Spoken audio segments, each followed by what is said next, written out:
Yosemite and the Sierra Nevada are home to the world's largest living thing, the giant sequoia, found nowhere else on Earth. The only survivors of their kind after the Ice Age, these magnificent giants have been rooted to these slopes for over 3 millennia. As tall as a 30-story building, the scale of a sequoia is hard to grasp. Early settlers' first impulse was to cut them down. At least one far-sighted adventurer had a different way of looking at things. John Muir once rode out a mountain windstorm high in a swaying fir tree, just to observe the forces of nature from the tree's point of view. This unusual man used his pen against those bent on exploiting the wilderness. Muir's ideas prompted the founding of Yosemite National Park and inspired President Theodore Roosevelt to launch lasting environmental legislation. Following Muir's footsteps is botanist Dr. Steve Sillett. Sillett and graduate student Jim Spickler hope to learn the secrets of the sequoia's longevity in an effort to ensure its survival for centuries to come. Jim and I plan to camp here for 4 days if the bears don't chase us out. And our goal is to climb and map the crown of the Washington tree. No scientists have been to the top of this 3,000-year-old being till today. I think he missed. That was close, though.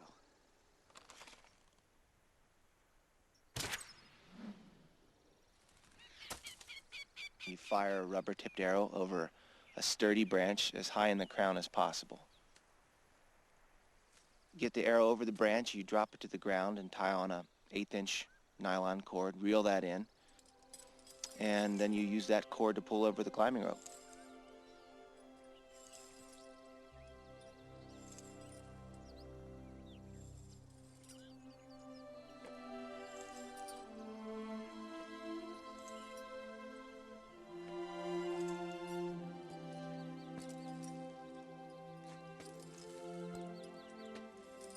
Well, for me, tree climbing does a lot.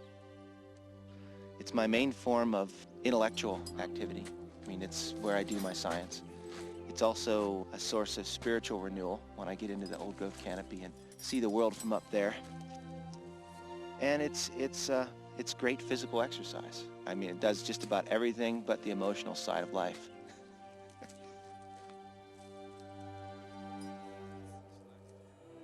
Once you get up into one of these giant trees, it's really nice to not have to go back to the ground if you want to study another tree.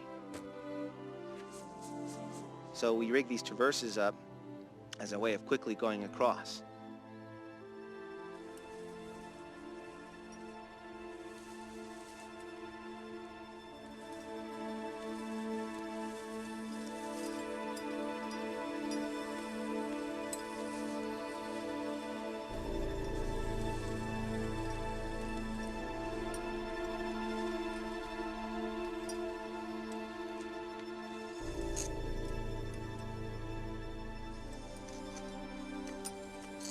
In the ancient forest, each tree crown is unique.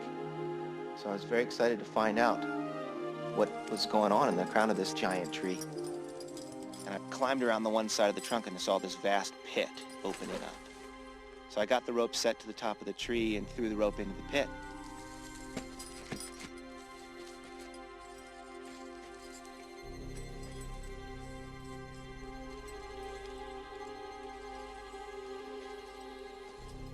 It was kind of an eerie feeling. I didn't know what was going to be in there.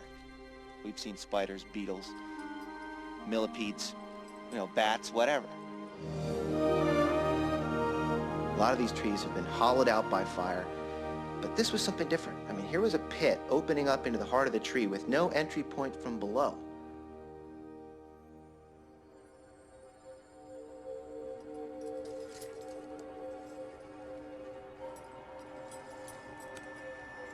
Descending into the pit is like going back into time.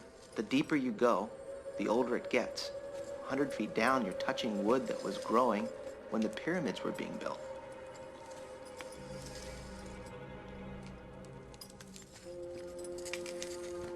going and going and going, and it get narrower and narrower, and I was just like, well, I might as well, eventually it has to stop, right? And I rappelled in and sunk my feet, and they sunk into this duff, spongy, and it was wet and moist and kind of smelled good down in there. I like the smell of rotting wood. I don't know why.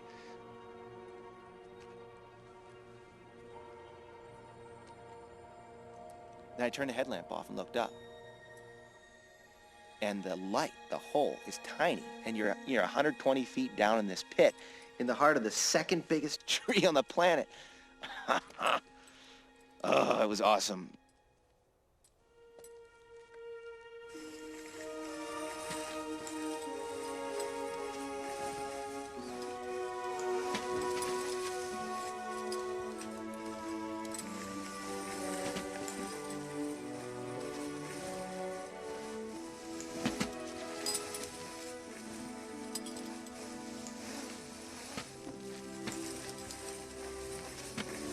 This sample's from the bottom of the pit. Heavily decomposed wood, probably from a brown rot fungus. Wow. This looks like But this stuff is from the crack, and it's much darker. Look at this stuff. Look how tight the grain is. It's almost forming a humus. Bet some of this It's probably 3,000 years old. I'm hesitant to say it, but it's true. It's such a spiritual experience to be in these groves. You see trees 3,000 years old, and you're up inside their crown. It's a very calming effect, and it's an experience that it touches you deeply.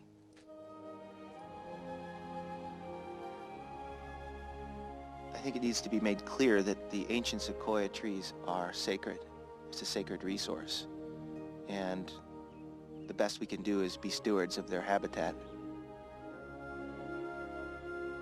You look out over the giant dome-like crowns of the giant sequoia. They're like mountains. But the other species, like the white fir, are like blades of grass. And when you're up there and you look from one dome-like crown to the other, it just kind of blows you away. And everything else just seems to be so ephemeral.